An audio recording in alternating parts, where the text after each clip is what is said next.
హైదరాబాద్ బాగ్లింగంపల్లి సుందరయ్య విజ్ఞాన కేంద్రం వద్ద 5వసారి తెలంగాణ బాలోత్సవం వేడుకలు నేడు ఘనంగా ప్రారంభమయ్యాయి. 2 రోజుల పాటు జరిగే ఈ వేడుకలను మాజీ ఐఏఎస్ అధికారి రమణాచారి, సినీ గేయ రచయిత సుద్దాల అశోక్ తేజ త్రివర్ణ పతాక జెండాను, బాలోత్సవ జెండాను ఎగరవేసి ప్రారంభించారు.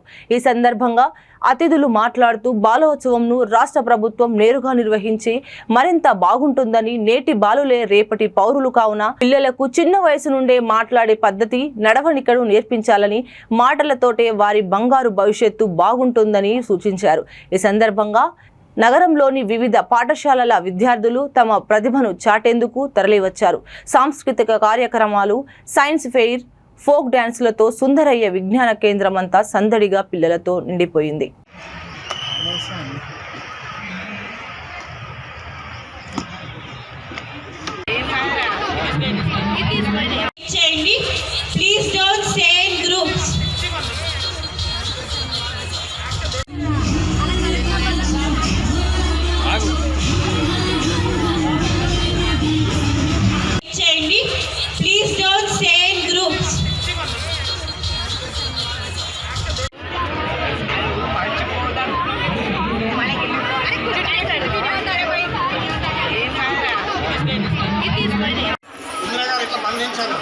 రండి దిగండి,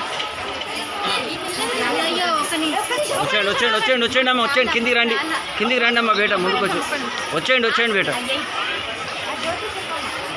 సాహితీ